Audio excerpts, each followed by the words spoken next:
Hey everybody, it's Book of Katherine. I hope you're doing well. I just saw this video and I'm trying not to laugh, but I don't think I'm going to be able to do it. And yet it's such a serious subject that I know I have to do it. So we need to do this.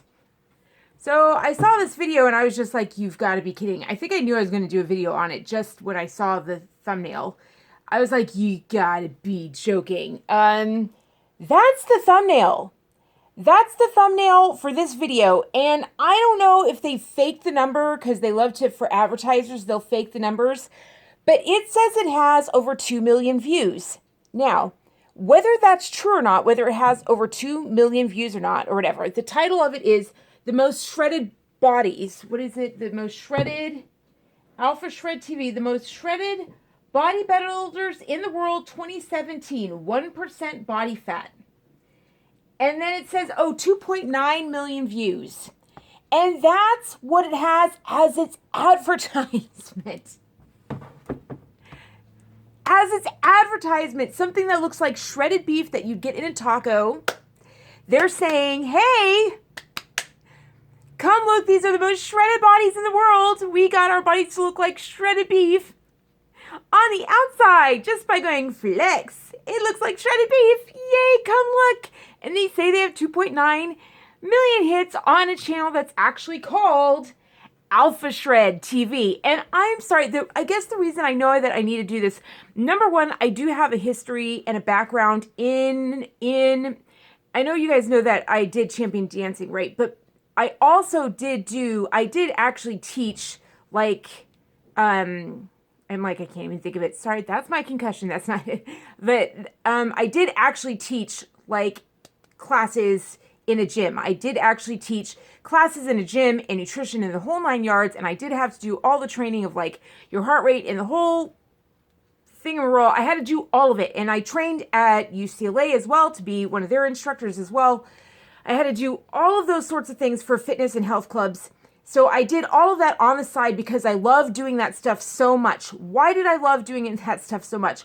Obviously, you guys already know that I had a bad history with my upbringing. Obviously, I was raised, even though I was raised in America, land of the home, free of the brace, still raised under this lovely,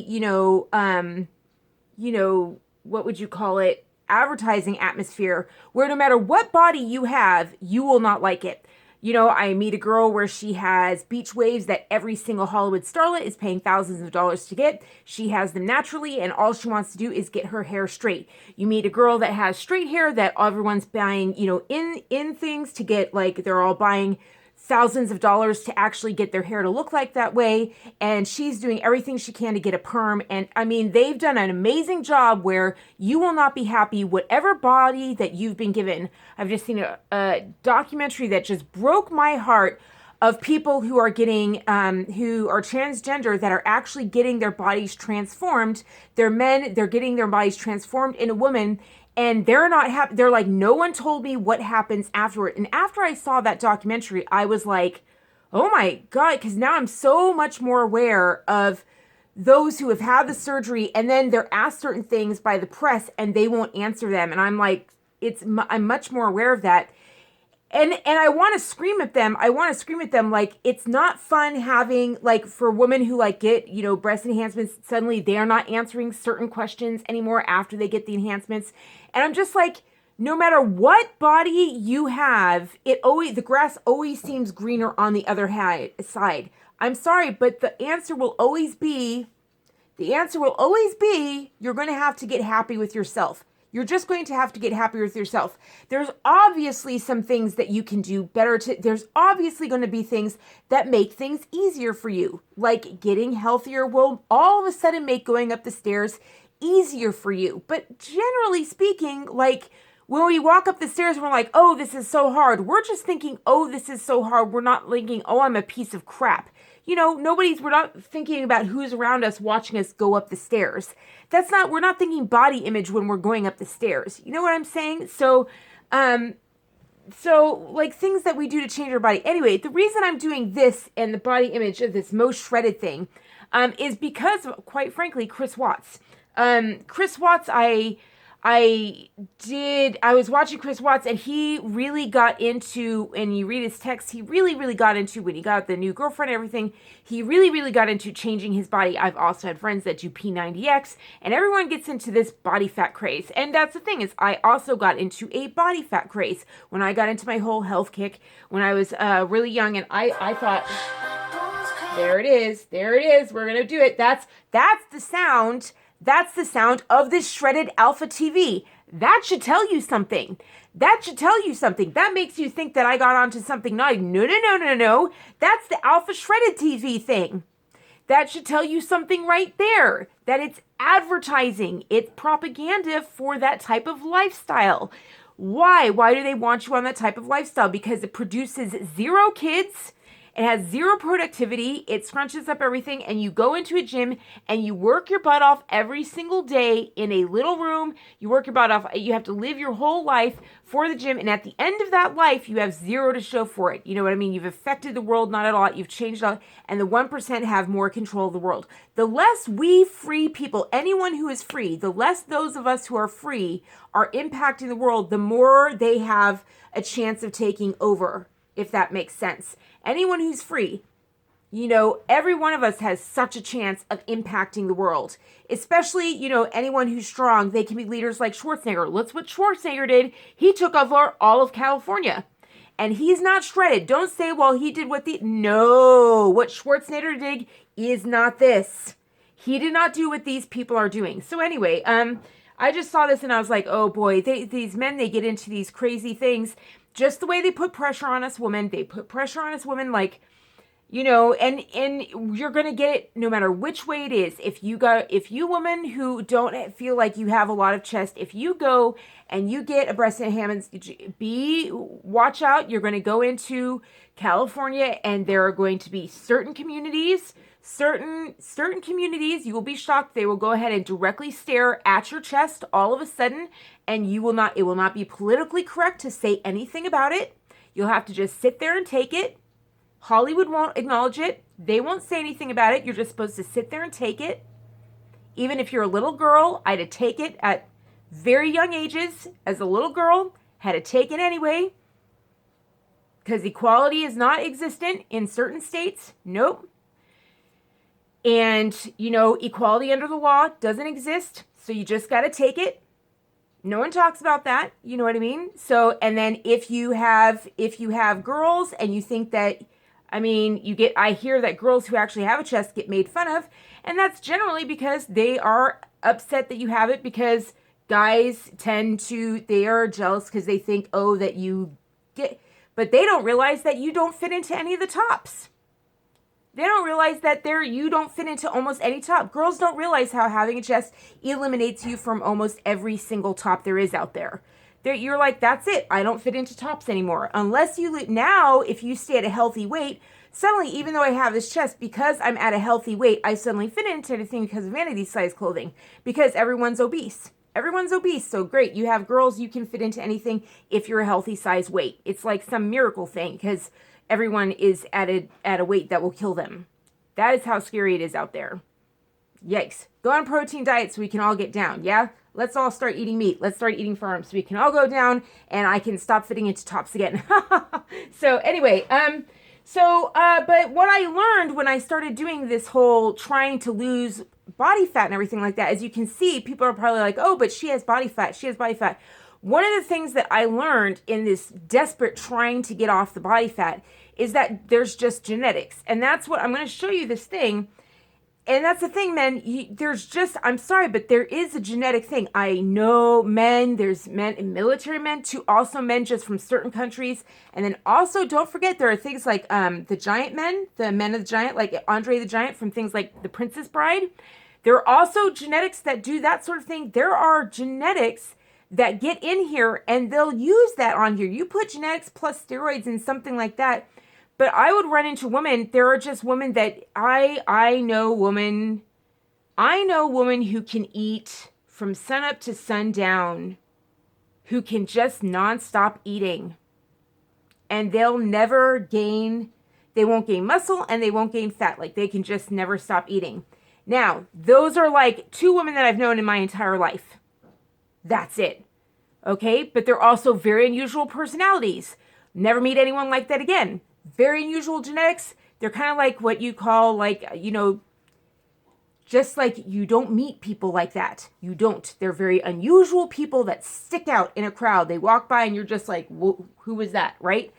Things like that, right? But it's the same thing with bodybuilding and stuff like that. It's just a genetics thing when you don't have body fat like that. And then you start with that, and then you start doing bodybuilding, and you can get down to things like 1% body fat. But there ain't no way that a normal man on a normal day and you're gonna, like, for example, with me, I just happen to be genetically, like, I finally did it. I have started tracing, like, I've started doing some ancestry things, and I'm just like, sorry, I can go back hundreds of years, and this is just it. Even at healthy weights, this is just it. This is it. And I had already figured that out, like, looking back at my family tree. Now, like, that's just it. Like, that is just it. I even saw pictures of, like, when I was really, really skinny, like when I was emaciated, even in my own times when my family, like, wasn't nourishing me, even when I was really, really, even then you could see, like, I was all gangly with it, and there were still things like little, and I was like, no, I'll never be 1% body fat. You could starve me and my body will still keep these little whatever, and I can do whatever I want. My body's still gonna, like, for example, my boobs, like, never went away. Like, it would be the last thing it held on to. I don't know, maybe I had, like, a severe baby saving things, like, in my inheritance. It was just like, the baby will be saved, always pass it on, like the child would be saved. Like, my legs could be like, and the boobs would still be there. You know what I mean? So it was just like this, everybody has a different genetics, just like some people have like larger legs and then a skinnier top or whatever. Everyone's different. And men, you have to understand that when you see them throw these things in your face. And remember what the end result is. It makes you want to go out and buy and change your lifestyle in a way that doesn't make you happy. And at the end of your life, write out what will happen when you die. What's the ripple effect of your life if you do this kind of lifestyle? Would a Roman emperor be happier with the lifestyle you're leading now? Would a Roman emperor, or would the Enlightenment be happier? I think therefore I am. I mean, a whole enlightenment happened that set you free, that gave you rights as a citizen, that said you can be free and be all that you can be. A Roman emperor had slaves like this that tattooed men like this and made them super strong to serve the Roman Empire. And yeah, you put money into the globalist 1% hands that just are making all these milkshakes and protein shakes that you need to do and collecting all the gym memberships. Yeah, I'm saying like, oh, we don't want you to produce children because we want our children to, I mean, right now their entire climate change agenda literally says our goal is that we only have this many people left on the planet at a certain point in time. Like, they're cultivating the planet down. Their goal is less children on the planet. So, you doing steroids and cutting off your body parts, that's actually within their plans. So this whole bodybuilding thing is perfect climate change agenda stuff. So anyway, let's watch it. I'm going to try and be really, really good at not laughing, but it's not going to work.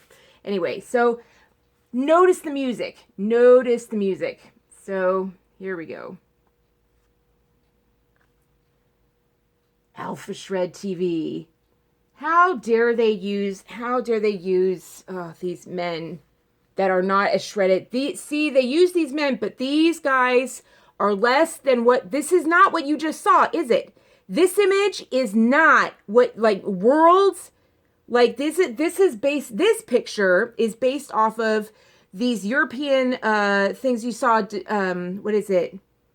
You saw documentaries on, like, Arnold Schwarzenegger that had Mr. Worlds and everything like that, but they weren't ripped like this. They didn't look like shredded beef. That's different. That's different. And then those men would go on to do something, like have a career. They dressed up, they do politics, they go talking, or they inspire schools. They didn't just stay in a gym and do what you're about to see.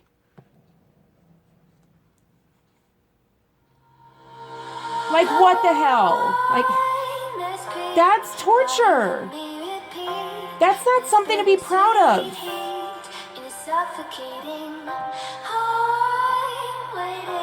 Like, I'm sorry. Like, that's not something to be proud of.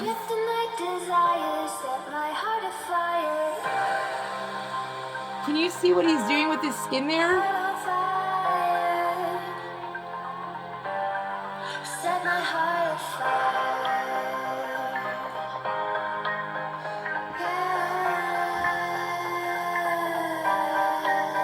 I need to get that reaction video software. Oh.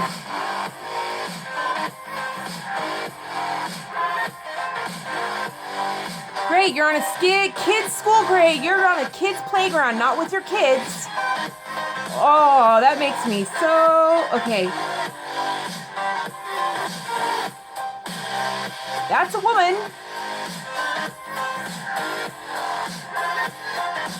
There you go, woman.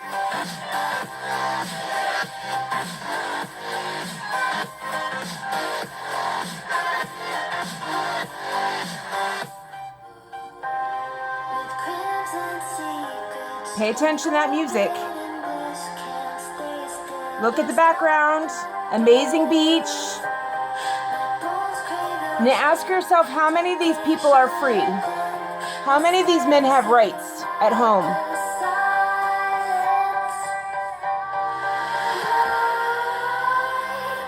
That's an ad. This is an ad. Ugh.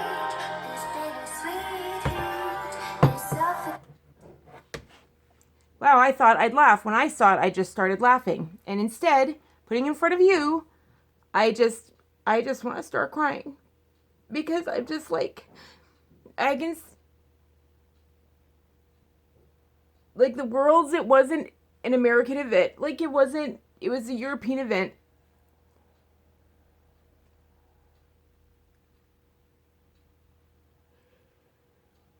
There's a reason for that. Like, this is where you have rights. Like, America's where you have rights. Like, it is something you want to seek out in America because it is Worlds in Europe because you don't have as many rights there, as many opportunities to raise up. You go to Europe and it's still a lot of peasantry. The monarchy still exists there. How many of those men are free?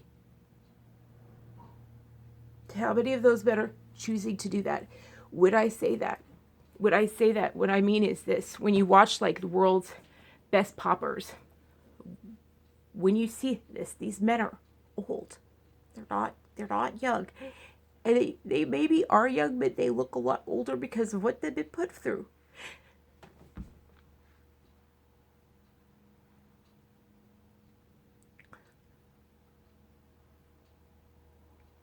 This makes sense if you're going to go to war. Those are ads. They're being put in front of big palm trees. This ads to sell steroids. That's ads to sell drugs, to sell a lifestyle that benefits one agenda. One. All the way around. Just one.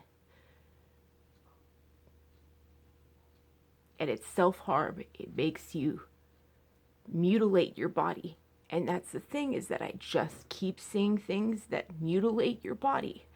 Whether it's addictive gaming that makes you sit in a room and makes you cover yourself with sweat so that your parents don't see how emaciated your body has truly become, because you don't want them to know how hard it is to go pick up the pizza box. You don't want them to notice that your hand shakes and that you'd rather pick up the lighter thing and that the Pepsi bottles are kind of starting to get a little heavy. Or you're starting to hurt yourself this way. And nowhere is there self-development that says that you think, therefore you are. You're an individual with insane possibilities. You can conquer the world. You are smarter than Julius Caesar because you are in a world that's more connected than him, has seen more than him. You have the ability to go more places than he did. And you have the ability to contact more authors and read more than he ever did. He was a small man in a small area that never went past the UK. And when Ricky Gervais asked Stephen Colbert, who's your favorite dictator? He says, "Oh, Julius Caesar, have you read this book? Like it's a book of the Bible." I was so right. They are reading Julius Caesar. That's the new scripture, is to read the guy that said, "I came, I saw, I conquered, and ran over every people."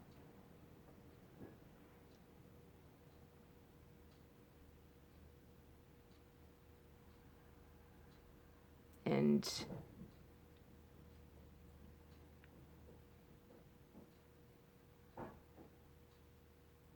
I'm not saying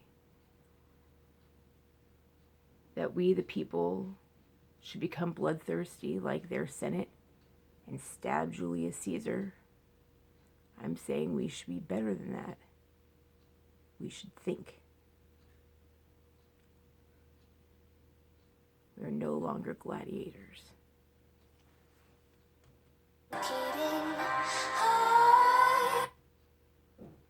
We're voters.